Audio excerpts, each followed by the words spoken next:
ওলামায়ে কেরাম যে ইমামতি করে যে টাকা পয়সা নেয়, এটা নাকি বেশ্যালয় উপার্জনের চেয়ে জঘন্য। তাদের যে মুরব্বী আছে তারা এই ব্যাপারে বর্ণনা দিচ্ছেন যে ওলামায়ে কেরাম এবং তাদের অনুসারীদের উপর হামলা করলে একজন মারলে মনে করেন 70 জন মারার সওয়াব পাইব বা শহীদ করার সওয়াব পাইব, এরকম বর্ণনা দিয়ে তাদের হিতায়েত জ্ঞানকে হয়তো উগ্র করে ফেলছে আমার মনে হয়।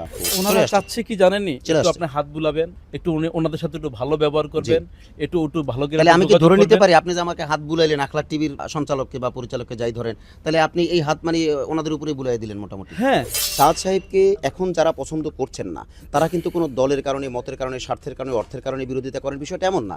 বিষয়টা কিন্তু নিতান্তই শরীয়তের, যেটা ওলামায়ে কেরাম বলে থাকেন। কত মানুষ দলে দলে ইসলাম ধর্ম গ্রহণ করতেছে। আপনিও হ্যাঁ, আপনি জেনারেল মানুষ ছিলেন, কিন্তু আপনি দিনের অবশ্যই আমি পথ হয়ে গেছিলাম আল্লাহ তাআলা দাওয়াতের মেহনত করে আল্লাহ তাআলা আমাকে পথ দেখাই দিয়েছেন। মাশাআল্লাহ। মাওলানা সাহেব যখন ইসলাম বিদ্বেষী কথাবার্তা বললেন তখন কিন্তু ওলামায়ে কেরাম আস্তে আস্তে এগুলা একটা সময় কিন্তু ওনারা ঢাইকা রাখছিলেন। জি জি জি, যখন পর্যায়ক্রমে এটা ব্যাপারটা একদিনই হয় না। আসসালামু আলাইকুম ওয়া রাহমাতুল্লাহ, নাহমাদুহু ওয়া নুসাল্লি আলা রাসূলিহিল কারীম, আম্মা বাদ। সুপ্রিয় দর্শক শ্রোতা, দেশ ও প্রবাসে, কাছে ও দূরে, যে যেখান থেকেই আমাদেরকে দেখছেন ও শুনছেন, সকলকে আন্তরিক মোবারকবাদ জানাচ্ছি। আমি ইউসুফ মাহমুদি এবং আপনাদের প্রত্যেককেই আমন্ত্রণ জানাচ্ছি আমাদের আজকের এই বিশেষ ভিডিও বার্তা অনুষ্ঠানে। বন্ধুরা, আজ আমরা তাবলিগের একজন সাধারণ সাথী ভাইকে পেয়েছি। তার মাধ্যমে আমরা তাবলিগে চলমান বিবাদের ব্যাপারে, বিশেষ করে সাতপন্থীদের ব্যাপারে আমরা বেশ কিছু তথ্য জানবো এবং তাবলিগের চলমান অনেক বিষয়ে আমরা বেশ কিছু কথা জানার চেষ্টা করবো ইনশাআল্লাহ। চলুন আমরা মোহতারামের সাথে পরিচয় হয়ে নিই। আসসালামু আলাইকুম মোহতারাম, কেমন আছেন? ওয়ালাইকুম আসসালাম রাহমাতুল্লাহ। ইউসুফ ভাই ভালো আছেন? আলহামদুলিল্লাহ ভালো আছি, আপনি কেমন আছেন? আলহামদুলিল্লাহ। ইউসুফ ভাই আসলে আপনার অনেক নাম শুনছি, আসলে আপনার দেখার খুব ইচ্ছা ছিল, আজকে দেখা হয়ে গেল, খুব ভালো লাগলো। আলহামদুলিল্লাহ। আপনার কি নাম? আমার নাম মোহাম্মদ হাসান। মোহাম্মদ হাসান সাহেব। হাসান ভাই, আপনার জেলা কোনটা? আমাদের হচ্ছে কুমিল্লা জেলা। কুমিল্লা জেলা। প্রিয় দর্শক, আমরা মোটেই সময় নিব না, আমরা অল্প সময়ের মধ্যেই মূল কথাগুলি জানার চেষ্টা করব। ভাই, আপনি তো জানেন তাবলিগের মধ্যে যে দুইটা পক্ষের দ্বন্দ্ব বা চলমান যে সমস্যা রয়েছে, বিষয়গুলো আপনার জানা। আপনি মূলত তাবলিগে কতদিন যাবত আছেন, অর্থাৎ তাবলিগের সাথে আপনি সম্পর্কিত কতদিন? আমি 2013 সালে 3 চিলা লাগাইছি, তারপর থেকে আমার আল্লাহ দিল এই পর্যন্ত নেশা আমার। তার মানে প্রায় 12, 13, 14 বছর এই টাইপের আপনার তাবলিগের সময় লাগানো।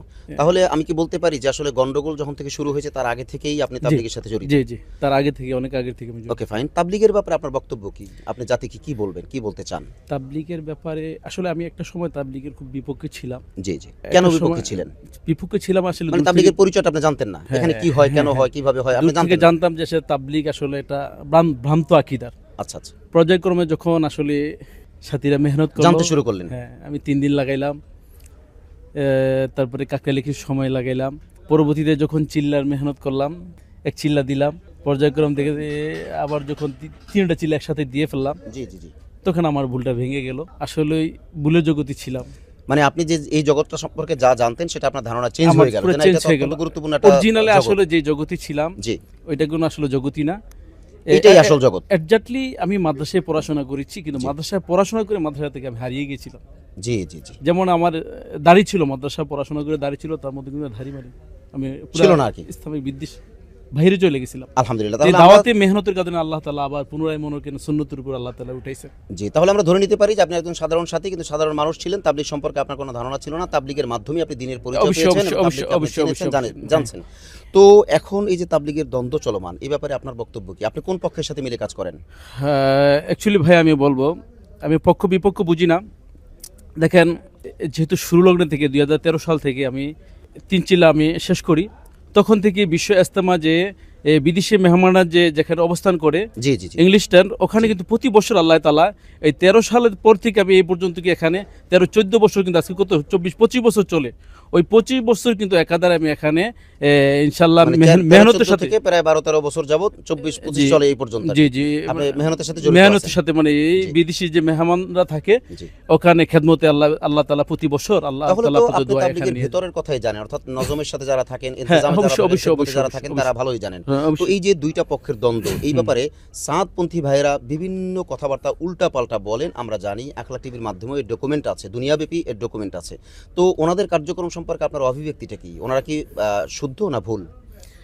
আমি বলবো যে ওনারা পরিপূর্ণভাবে ভুলের মধ্যে আছে। কারণ কি জানেন, এক সময় যখন মাওলানা সাহেব আমাদের ময়দানে বয়ান করতেন, জি, তখন আমরা ওনারা একসাথে ছিলাম। জি জি জি, যখন হযরত বয়ান করতেন তখন আমরা কিন্তু উজু সেরে হযরতের বয়ান শোনার জন্য এবং মুনাজাত ধরার জন্য আমরা কিন্তু অন্যরকম ভাবে পেরেশান একটা হয়ে থাকতাম, প্রস্তুতি নিয়ে, আলাদা একটা একটা প্রস্তুতি নিয়ে বসতেন। থাকতাম জি যে জি জি যে এখন আজ মাওলানা স্যার সাহেব বয়ান করবেন, জি খুব আদ্যবের সহিত শুনতাম এবং খুব ইজ্জতের সহিত শুনতাম। জি আসলে হুজুরকে আমরা তো খুব কাছ থেকে, হৃদয় থেকে আমরা ভালোবাসতাম, জি।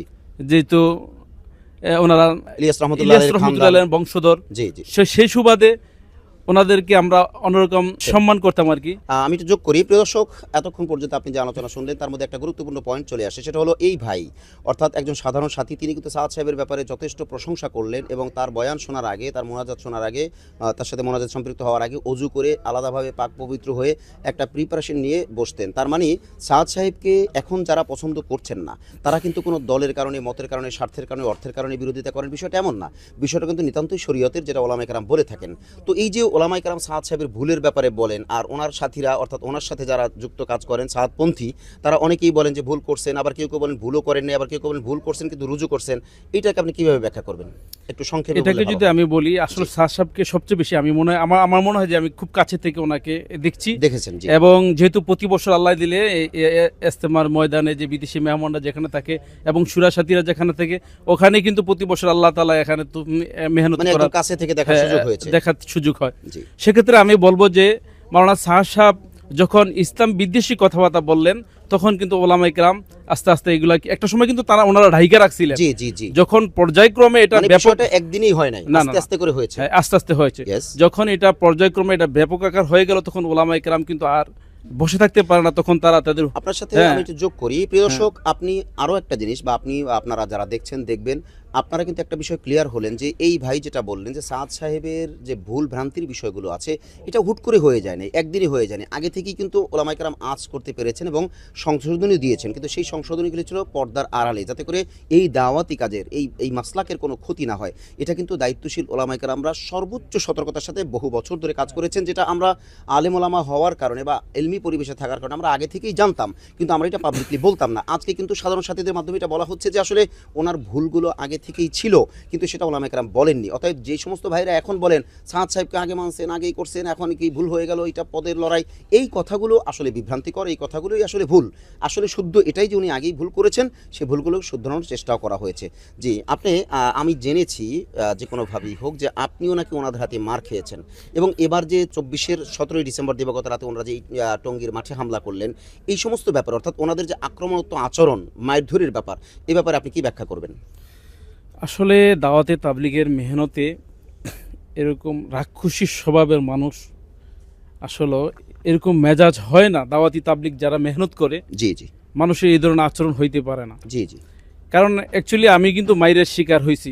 জি। হুম, তার মানে আপনি মার খাইছেন? অবশ্যই মার খেয়েছি। এক বাইকে, ছোট বাইকে ছুটাইতে যেয়ে জি ওই মসজিদের মধ্যে ওরা এরকম ভাবে অকাত্য ভাষায় গালিগালাজ করতেছিলেন, আসলে বলার মতন এগুলো মিডিয়ার সামনে আমি কি বলবো, এগুলো আমার জি ভাষা না। জি ঠিক আছে, যাই হোক, ওরা আমরা একই সাথে কাজ করতাম, কিন্তু হচ্ছে আজকে দেখেন সাধারণত একটু স্বার্থের বিনিময়ে আজকে এক ভাই অন্য ভাইকে এরকমভাবে শত্রুতার চোখে দেখতেছেন, যে মনে হয় যে একজন ইহুদি খ্রিস্টান হাইটে গেল এতটা খারাপ লাগে না। আজকে মনে করেন দিনী ভাই যখন দিনহারা হয়ে, হ্যাঁ, আমার ব্যাপারে বিদ্বেষ করছে, ওনার ব্যাপারে বিদ্বেষ করছে, তখন জিনিসগুলো আসলে খুব খারাপ লাগে। আচ্ছা, যে আপনার সাথে গুরুত্বপূর্ণ বিষয় জানতে চাই। হ্যাঁ। এই বিষয়টা আমরা ক্লিয়ার, মানে আমরা একটু ক্লিয়ার, মানে তাড়াতাড়ি করতেছি, আমাদের হাতে একদমই সময় কম, যেহেতু আমরা বিভিন্ন জরুরি কাজে ব্যস্ত, এজন্য আপনাকে আমি খুব বেশি সময় দিতে পারছি না। আমরা একটা গুরুত্বপূর্ণ প্রশ্ন জানতে চাই, সেটা হলো সাদ সাহেবের ছেলেরাও তো মাঝে মাঝে বা যখন ইজতেমা হয় ওনাদের অনুষ্ঠানে আসেন, তো ওনাদেরকে নিয়ে কিন্তু এত প্রশ্ন নাই, ওনাদের কিন্তু টুকটাক প্রশ্ন থাকতেই পারে, কিন্তু এত প্রশ্ন নাই, কিন্তু সাদ সাহেবকে নিয়ে এত প্রশ্ন কেন? আপনি কি মনে করেন? আমি মনে করি যে সাহেব আসলে যে সমস্ত কথাগুলা তার যে গোরপাক খাচ্ছে, ওলামায়ে কেরাম যে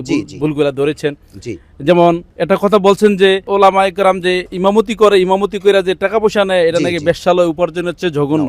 তদ্রুপ ভাবে আরো অনেক জঘন্য কথা বলেছেন এবং নবী আলাইহিস সালামদের ভুল ধরেছেন, সাহাবীদেরকে অনেক ভুল ধরেছেন, মানে উনি যে ভুলগুলো করেছেন, করেছেন। আমি মনে করি যে বর্তমানে যে ফিতনা ফাসাদগুলো চলতেছে এবং এক পক্ষ আরেক পক্ষকে ঘায়েল করার জন্য অনেক কিছু করতেছে, জি, এবং দেখেন যে তারা বিগত দিনে যে ওলামায়ে কেরামদের সাথীদের উপরে যেরকম ভাবে, ঘুমন্ত সাথীদের উপর যেভাবে নির্বিচারে হামলা করেছে, আক্রমণ করেছে, ওনারা ঘুমিয়েছিল যে সুরায় নেজামে যে লোকগুলা তারা ময়দানে কাজ করতেছিল, এমতো অবস্থায় তারা পরিকল্পিতভাবে হঠাৎ আক্রমণ করে ঘুমন্ত মানুষের উপর ৩টা-৪টার মধ্যে যখন মানুষগুলো ঘুমে আক্রান্ত করে, তো মানুষগুলো শোনে এদিক সেদিক ছুটাছুটি করতে থাকে, তাদের উপর আক্রমণ করে।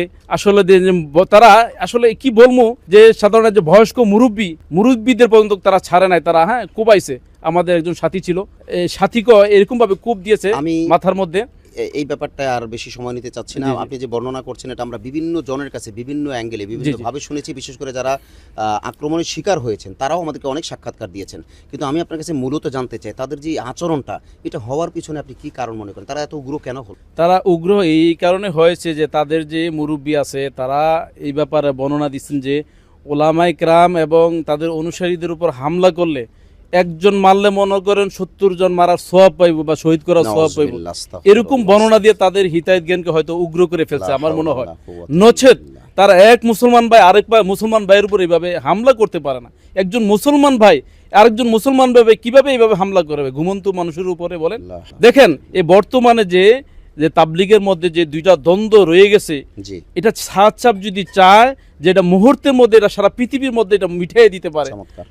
উনি যদি আইসা মিডিয়ার সামনে বলে যেহেতু এত বড় একটা ফিতনা হইতেছে সারা পৃথিবী জুড়ে এইবারে ফিতনাটা নাকি, সে যদি চায় যে দিনের খাতিলে যে এত বড় একটা মজমা, এত বড় সুন্দর একটা দিন সারা পৃথিবীর বুকে চলতেছিল, কত পথহারা মানুষ পথের সন্ধান পাচ্ছে, কত মানুষ দলে দলে ইসলাম ধর্ম গ্রহণ করতেছে। আপনিও আপনি জেনারেল মানুষ ছিলেন, কিন্তু আপনি দিনের অবশ্যই আমি পথ হয়ে গেছিলাম। আল্লাহ তাআলা দাওয়াতের মেহনত করে আল্লাহ তাআলা আমাকে পথ দেখাই দিয়েছে, মাশাআল্লাহ।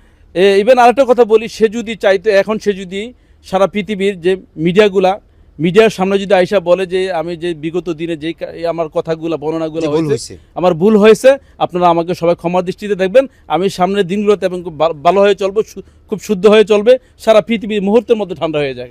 জি জি জি, এবং ভাইয়ে ভাইয়ে মিলে কিন্তু চলে, আর তখন এই জিনিসটা থাকে না। জি জি, আপনি কিন্তু আজ পর্যন্ত সে কিন্তু এই কথাটা বলতে পারে নাই। জি, আপনি অনেকগুলো কথা বলেছেন, আমরা আপনার কাছে কৃতজ্ঞ। বাকি আপনার কাছ থেকে আমরা একটা গুরুত্বপূর্ণ কথা জানতে চাই যে এই সিচুয়েশন থেকে বের হয়ে আসার কি কোনো সুরত আছে বলে আপনি মনে করেন? সুরত একটাই, সাপ যদি এখন সারা পৃথিবী মিডিয়ার সামনে আইসা বলে যে যাই হয়েছে বিগত দিনে যা হয়েছে, তর্কের খাতিরে ধরেন সাদ সাহেব আসবেন না, এখন বাংলাদেশের সমাধানের কোনো সুরত আছে? এছাড়া তো আমি সুরত দেখি না। কেন বাংলাদেশে যদি ওয়াসিফ সাহেবরা, মানে এখানকার যারা মুরব্বী আছেন, ওয়াসিফ সাহেব, ওনার ছেলে যারা আছেন, ওয়াসাফ ইসলাম সাহেব, যারাই আছেন, তারা যদি ওনাকে ছেড়ে সাদ সাহেবকে ছেড়ে যদি আলী মুশারফের সাথে হাত দেয় তাহলে তো হয়ে যায়। কারণ অনেকেই প্রশ্ন করেছেন যে ইন্ডিয়ার গন্ডগোল আমরা বাংলাদেশে কেন আনবো? সাদ সাহেবের পদের জন্য, সাদ সাহেবের অর্থের জন্য, স্বার্থের জন্য আমরা কেন খাটবো? এনারা যদি রুজু করেন আলী মুশারফের সাথে মিলেন তাহলে তো বাংলাদেশের সমস্যা থাকে না। হইতে পারে, কিন্তু ওনারা কি আজ পর্যন্ত কি বলছেন এই ব্যাপারে কি রুজু হয়েছে? না, আমরা আলোচনার স্বার্থে বিষয়টাকে আমরা তিনটা পার্টি এনেছি। ধরেন আকলা টিভির অ্যানালাইসিস যেটা আমরা দেখেছি যে ইন্টারন্যাশনাল একটা সমস্যা, অর্থাৎ পৃথিবীব্যাপী সমস্যা, এই সমস্যাটা সাদ সাহেব কেন্দ্রিক, উনি রুজু না করলে ইন্টারন্যাশনাল সমস্যা সমাধান হচ্ছে না। আরেকটা হলো আমাদের দেশীয় সমস্যা, যেটা ইন্টারন্যাশনাল না, এটা এই দেশীয়। তো আপনি প্রথম যেটা বললেন সাদ সাহেব রুজু করলে সমস্যা সমাধান হয়ে যায়, মানে অফকোর্স এটা চমৎকার একটা কথা আপনি বলেছেন, কিন্তু এইটা তো বিশ্বব্যাপী। আর আমি যেটা দ্বিতীয় পয়েন্টে বললাম সেটা হলো বাংলাদেশের যদি এনারা সাদ সাহেবের গোলামি, সাদ সাহেবের পূজা আমি বলতে চাই না, বাকি সাদ সাহেবকে মানা এককভাবে ওনাকে বাদ দিয়ে যদি আলম ইশরার সাথে এসে মিলে যায় তাহলে কি আপনি মনে করেন যে বাংলাদেশের সমস্যার সমাধান হয়ে যায়? আমি আপনাকে বলি সারা পৃথিবীর মধ্যে যেমন আমাদের পদ্মা সেতু হয়েছে নাকি, এখানে একটু শেষ করি। আমি তিনটা পার্ট বলছিলাম, 2 নাম্বার পার্ট হলো বাংলাদেশের দেশীয় সমস্যা, এনারা মাসলাকগতভাবে যদি ফিরে যায় তাহলে বাংলাদেশের সমস্যা শেষ হয়ে যায় 2। 3 নাম্বার হলো ব্যক্তিগতভাবে, এটা কিন্তু শুরু হয়ে গেছে আলহামদুলিল্লাহ, আকলাক টিভি তো আমরা দেখেছি, বিভিন্ন জায়গায় আমরা দেখেছি ব্যক্তিগতভাবে কিন্তু অনেকেই রুজু করছেন, বিশেষ করে 17 ডিসেম্বর ওনারা যে খুন খারাপি করছেন এরপর থেকে ওনারা কিন্তু সমাজ থেকে, মানুষের কাছ থেকে, জাতির কাছ থেকে ছিটকে পড়েছেন সারা বিশ্বব্যাপী। এই জায়গায় কিন্তু অনেকেই ব্যক্তিগতভাবে রুজু করেছেন। তো আমরা ওনাদের শুধরানোর ক্ষেত্রে 3টা স্টেপ দেখি, একটা হলো আন্তর্জাতিক সাদ সাহেব কেন্দ্রিক, আরেকটা হলো আমাদের দেশীয় ওনাদের মাসলাক কেন্দ্রিক, আরেকটা হলো ব্যক্তিগত পর্যায়ে। তো ব্যক্তিগত পর্যায়ে অনেকে রুজু করেছেন। জি, আপনি যেটা বলছিলেন বলবেন। জি, আলহামদুলিল্লাহ, যে ওনাদের আক্রমণের পরে মানুষ কিন্তু জেনে ফেলেছে আসলে হক বাতিলের পরিচয়টা জেনে ফেলেছে। তো ইনশাল্লাহ আশা করি যে সারা পৃথিবী মানুষ এটা পরিচিতিটা পেয়ে গেছে, বিশেষ করে বাংলাদেশে বিভিন্ন আনাচে কানাচে এখন মানুষ ওলামাদের পক্ষেই নিয়েছেন, যারা আলেম ওলামা তাদের পক্ষেই নিয়েছেন, এবং সাধারণ যে তৌহিদি জনতা ওলামাদের পক্ষে আছেন। আর ওলামাদের পক্ষে থাকবেন না কেন, ওলামাদের পক্ষে এই জন্যই থাকবেন প্রতিটা মানুষের জরুরি। যেরকমভাবে আমি আপনাকে যেটা বলতেছিলাম যে পর্দা সেতু করতে হইলে সেখানে কোনো আলেমের কিন্তু খাওয়ার নাই, ওখানে কোনো ডাক্তারের খাওয়ার নাই, কোনো ইঞ্জিনিয়ার খাওয়ার নাই। ওখানে কি দরকার ভাই, বড় বড় লেটেস্ট সারা পৃথিবীর সবচেয়ে দামি দামি ইঞ্জিনিয়ার গুলা, নাকি ওখানে ইঞ্জিনিয়ার ছাড়া কিন্তু প্রকৌশলী, এখানে কোনো ওলামাদেরও খাওয়ার নাই, ওলামারা কিছু করতে পারবেন না জি। এবং ডাক্তারও কিছু করতে পারবে জি। তদ্রুপ দিনের ব্যাপারে সবচেয়ে বড় ইঞ্জিনিয়ার এবং ডাক্তার হচ্ছে ওলামায়ে কেরাম। জি তো এই দিনের ব্যাপারে যদি আমি সঠিকভাবে চলতে হয় ওলামায়ে কেরামের পরামর্শ আমাকে চলতে হবে। চলতে হবে। তা চমৎকার বলেছেন, আপনার কথা চমৎকার। আপনি যে কথাটা বলেছেন, আর তারা কি আসলে কি ওলামায়ে কেরামদের পক্ষ নিয়ে কাজ করতে পারবে, ওলামাদের পরামর্শ নিয়ে চলতে পারবে? যদি চলতে পারে আলহামদুলিল্লাহ, আর তো জি, আমাদের জি। মধ্যে কোনো বিভেদ থাকে না। তাহলে আপনি বলছেন যে ওনারা যদি ওলামাদের নেতৃত্ব মেনে নেয়, ওলামাদের হাতে হাত দিয়ে রুজু করেন, তওবা করেন, তাহলে এই সমস্যার সমাধান। অবশ্যই অবশ্যই অবশ্যই, চমৎকার, চমৎকার। কারণ এর মধ্যে জাযাকুমুল্লাহ। দেখছি জি। এদের আমরা অনুষ্ঠানের শেষ পর্যায়ে চলে এসেছি। জি, জি। আমরা এই বছরের ইজতেমা সম্পর্কে আপনার অভিব্যক্তি জানতে চাই, কারণ আমরা আকলাক টিভি পরিবারের পক্ষ থেকে ইজতেমা ময়দানে অবস্থান করছি। আমরা সেই 28 তারিখ থেকে ইজতেমা শুরু হওয়ার, প্রথম পর্ব শুরু হওয়ারও 3 দিন আগ থেকে আমরা দেখেছি আইন শৃঙ্খলা রক্ষাকারী বাহিনীর ব্যবস্থাপনা এবং বিভিন্ন সেক্টরে নজমের ব্যবস্থাপনা, বিভিন্ন দিক থেকে সুন্দর ব্যবস্থাপনা। কিন্তু ওনারা বিভিন্ন জায়গায় ছড়িয়েছে যে এবারে ইজতেমায় মারামারি হবে, কাটাকাটি হবে, তোমরা যাও না, এমনকি বোমা মারা হবে। এগুলো কিন্তু আমাদের আকলাক টিভির লাইভে বিভিন্ন সাক্ষাৎকার আছে, আমি বানিয়ে বলছি না, মানুষরা বলছেন এবং গ্রামের মানুষরা, এলাকার মানুষরা বলছেন, যে কারণে অনেক মানুষ আসেও নাই। তো এই যে ওনারা বিশদগার ছড়াইলেন আর সুন্দর একটা ইজতেমা আমরা দেখতে পাইলাম, এক্ষেত্রে আপনার অভিযোগ একজন তাবলিগী সাথী ভাই হিসেবে। আসলে আল্লাহ তাআলা যখন হক উঠাবেন, হকের আওয়াজকে আল্লাহ তাআলা বুলন্দ করবেন, জি জি। তামাম দুনিয়ার বাতিল মিল্লা যদি হককে দাবাইতে চায় কখনো পারবে না। প্রিয় দর্শক, আমি আমার এই ভাইয়ের হাসিতে মানে আমি অভিভূত হচ্ছি। কারণ কি জানেন, মানে ওনারা যে অভিযোগ করছেন আর আমার এক তাবলিগের সাথী ভাই মানে এটাকে পাত্তাই দিচ্ছেন না, ডন কেয়ার, মানে সে উড়াইয়া দিচ্ছেন, মানে এটা কোনো ব্যাপারই না। তার মানে আকলাক টিভিকে যদিও তারা যথেষ্ট পরিমাণ বিরোধিতা করছে, কিন্তু তারপরও তারা আকলাক টিভিকে ফলো করছে, তারা আকলাক টিভিকে শুনছে, মানছে, জানছে। এটা মানে কি? মানে হলো আকলাক টিভি সত্য নিয়ে কাজ করছে এবং ওনাদেরকেও একসময় স্পেস দিয়েছিল, এখনও আবার স্পেস দেবে যদি ওনারা হকের পক্ষে কথা বলেন, আলম ইসুরার পক্ষে কথা বলেন বা হক মেনে কথা বলেন, ওকে ফাইন, কোনো সমস্যা নাই। কিন্তু আমি যেটা বুঝলাম এই ভাইয়ের এই যে নুরানি হাসি, আমি যদি এটাকে নুরানি হাসি বলে মনে হয় খুব বেশি ভুল বলা হবে না, এই নুরানি হাসির মাধ্যমে আমি বুঝলাম যে আমাদের তাবলিগের একদম সাথী ভাই মাঠ পর্যায়ে যারা আছেন তারাও তাদেরকে, অর্থাৎ এতাহাতীদেরকে বা সাতপন্থীদেরকে মোটেই পাত্তা দিচ্ছে না। অতএব ওনাদেরকে, মানে ওনাদের যে কূটকৌশল বা ওনাদের যে মিথ্যা বা ওনাদের যে আলেমদের বিরুদ্ধে ষড়যন্ত্র অথবা হেফাজতের সম্মেলন বলে তাবলিগকে কটাক্ষ করা, তাবলিগের এই ইজতেমার মতো মোবারক কাজকে পিকনিকের সাথে তুলনা করা, আস্তাগফিরুল্লাহ। মানে আমি এটাকে কিভাবে, এটা মুফতিয়ানে কেরামরা বলবেন, আমি ব্যাখ্যায় যাচ্ছি না, এটা যে কত বড় ধৃষ্টতা, কত বড় বেয়াদবি, আমি আসলে ওই ব্যাখ্যায় যাচ্ছি না। আপনার মুফতিয়ানে কেরাম থেকে এটা শুনে নেবেন এবং তারা যে কথাগুলো বলেছে এটা দেখার জন্য, ডকুমেন্টের জন্য আমার কাছে আসতে হবে না, আকলাক টিভিতেও যেতে হবে না। আপনি শুধু তাদের কর্মকাণ্ডগুলো সোশ্যাল মিডিয়াতে কমেন্ট সেকশনে দেখবেন, তাদের লেখনীতে দেখবেন, তাদের বলায় দেখবেন, তাহলে আপনি পেয়ে যাবেন। শেষ আপনার কাছে আমার প্রশ্ন, তাবলিগের ব্যাপারে, বিশেষ করে এতাহাতীদের ব্যাপারে, সাতপন্থীদের ব্যাপারে আপনার শেষ কথা কি হতে পারে? আল্লাহ তাআলা বলেন, জাল হাকু আজহাকাল বাতিল ইন্নাল বাতিলা কানা যাহুকা, মাশাআল্লাহ। যে হক যখন আসবে বাতিল পলায়ন করবে, আলো যখন আসবে অন্ধকার পলায়ন করবে, এটাই স্বাভাবিক, জি তাই জি কি না? জি। দেখেন ওলামায়ে কেরাম সারা পৃথিবীর বুকে একটা সময় ওলামায়ে কেরাম ঘুমিয়েছিলেন, কিন্তু ভাই আমি বলবো যে ওলামায়ে কেরাম ঘুমিয়েছিলেন। যখন হক আর বাতিলের সাথে মনে করেন দ্বন্দ্ব শুরু হয়ে গেল, ওলামায়ে কেরাম কিন্তু জেগে উঠেছেন, জি। নাকি? ঘুমিয়েছিলেন না, আপনার এই কথাটা আমি একটু না, আমি বিনয়ের বলবো সাথে, যে- না বিনয়ের সাথে দ্বিমত পোষণ করব। শোনেন, ঘুমিয়েই যদি থাকতেন তাহলে ধরলেন কেমনে? না না, আমি আপনার ঘুমিয়েছিলেন না, তারা এই ব্যাপারটাকে কিছু মানুষ দায়িত্ব পালন করতেছে, ওকে ফাইন, হ্যাঁ। আপনারা এইভাবে করেন, এনারা এইভাবে করুন, ওইভাবে করে করতেছিলেন, এটাই। জি বলুন। আর যেটা আমি বলতেছিলাম, জি, মানে আপনি যেটা যে বলছেন তার ওলামায়ে সারাংশটা কেরাম, এরকম, ওলামায়ে কেরাম জি। এটার ব্যাপারে আমলে নেন নাই। আলহামদুলিল্লাহ আপনি জি। বিলিভ করবেন কিনা জানি না ভাই, জি। এর মধ্যে তো আমি আসলে আমার 13 সাল থেকে আল্লাহ দিলে 25 সাল পর্যন্ত, 25 পর্যন্ত জি জি জি। আমার প্রতিটা নেসাব কিন্তু আল্লাহ দিলে আমার চালু আছে ইনশাআল্লাহ। আলহামদুলিল্লাহ। দেখলাম সারা না, না, বাংলাদেশের আপনার যে মধ্যে নেশাব চালু এটা আমি বুঝতে পারতেছি আপনার কথাই, কারণ প্রতিটা আনাচে কানাচে ওলামায়ে কেরাম আল্লাহর রহমতে যেই মেহনত করতেছেন, আলহামদুলিল্লাহ। অবাক কাণ্ড ভাই। বিশেষ করে আলহামদুলিল্লাহ। এবার কক্সবাজার মেহনত করে আইছি ভাই, আলহামদুলিল্লাহ। শুধু ওলামায়ে কেরাম কি আলহামদুলিল্লাহ। পরিমাণ মেহনত জি করতেছে আল্লাহ তাআলা, এই আলহামদুলিল্লাহ। দাওয়াতের মেহনত আল্লাহ তাআলা, আর আলহামদুলিল্লাহ। মিটার কিন্তু বাড়ায় দিয়েছেন ভাই। জি জি জি। আল্লাহ এই জন্য আমি আপনাকে বলি, হক যখন আসবে বাতিল এইভাবে পলায়ন করো ভাই, জি, বাতিল থাকতে পারবেন না, জি। কারণ হক বাতিলের লড়াই এর মধ্যেই বাস্তব। আচ্ছা, শেষ একটা কথা, আমি একদম শেষ পর্যায়ে চলে এসেছি, এরপরে আপনাকে আর কোনো প্রশ্ন করছি না। আমরা আকলাক টিভির অ্যানালাইজে দেখেছি ওনাদের, অর্থাৎ সাতপন্থীদের মধ্যে কয়েকটা সেক্টর আছে। একটা তো আছে স্পষ্ট আলেম বিদ্বেষী, আর একটা আছে এরকম যে টুকটাক যে আপনার ভালো মনের মানুষ তারা।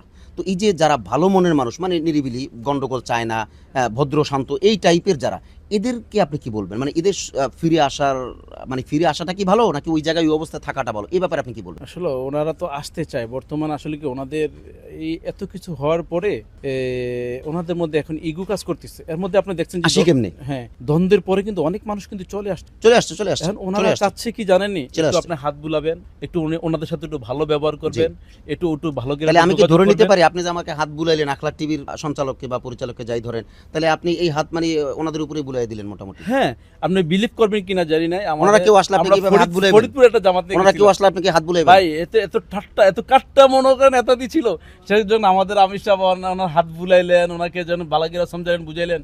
সে হ্যাঁ আজকে মাশাআল্লাহ, 4 বছর মাশাআল্লাহ। আগে এসে, হ্যাঁ, মানে- 4 বছর আগে মনে করেন কি বলবো, কি ইসলাম কর্ম গ্রহণ করছে না আমাদের ইয়াতে আসছে, ঠিক আছে, আলহামদুলিল্লাহ। সে মানে নগদ দলিল দিয়ে দিলেন। জি জি ওলামাদের, সে আলহামদুলিল্লাহ। ওলামাদের হয়ে খুব মেহনত করছে, খুব জাযাকুমুল্লাহ। মজবুত সাথী। আপনাকে অসংখ্য এরকম ধন্যবাদ। ভাবে প্রতিটা জেলা এবং প্রতিটা ইউনিয়নে কিন্তু একটু হাত বুলিয়ে দেখেন, আপনাকে ওনারা অসংখ্য কিন্তু ধন্যবাদ। ওনাদেরকে মহব্বত করে, আমি- ওলামায়ে কেরামদেরকে মহব্বত করে, ওলামায়ে কেরামদের কাজকেও মহব্বত করে। প্রিয় দর্শক, আমি আমার ভাইকে আসলে থামাইতে পারছি না, সবিনয় অনুরোধ করব, কারণ উনি আলহামদুলিল্লাহ যদি আমার মনে হয় বলতে দেওয়া হয়, আমার মনে হয় রাতের পর রাত সময় শেষ হয়ে যাবে, ওনার বলা শেষ হবে না। আমরা এতক্ষণ পর্যন্ত তাবলিগের একজন সাধারণ সাথী ভাইয়ের সাক্ষাৎকার নিয়েছিলাম তাবলিগ জামাত সম্পর্কে, বিশেষ করে তাবলিগ জামাতের যে দুইটা ভাগ, এই সাতপন্থীদের ব্যাপারে আখলাক টিভির পরিচালনায়, আখলাক টিভির ব্যবস্থাপনায় আমরা মাঠ পর্যায় থেকে সাথীদের কাছ থেকে এবং সর্বশ্রেণী থেকে আমরা কথাবার্তা জাতির কাছে পৌঁছে দিতে চাই, এবং সেটা বিশ্বব্যাপী পৌঁছে দিতে চাই। কারণ আখলাক টিভি চায় এই দ্বন্দ্ব আর না থাকুক, তার মানে কারা হক কারা বাতিল সেটা পরিষ্কার হয়ে যাক, এবং যাদের কারণে ফিতনা হচ্ছে তাদের পরিচয়টাও পরিষ্কার হোক। আল্লাহ রাব্বুল আলামিন এই তাবলিগ জামাতকে পরিপূর্ণভাবে কবুল করুন, আমাদের সকলকেই কবুল করুন। আজ তাহলে এই পর্যন্তই, দেখা হচ্ছে পরবর্তী কোনো লাইভে ইনশাআল্লাহ। আসসালামু আলাইকুম ওয়া রাহমাতুল্লাহি ওয়া বারাকাতুহু।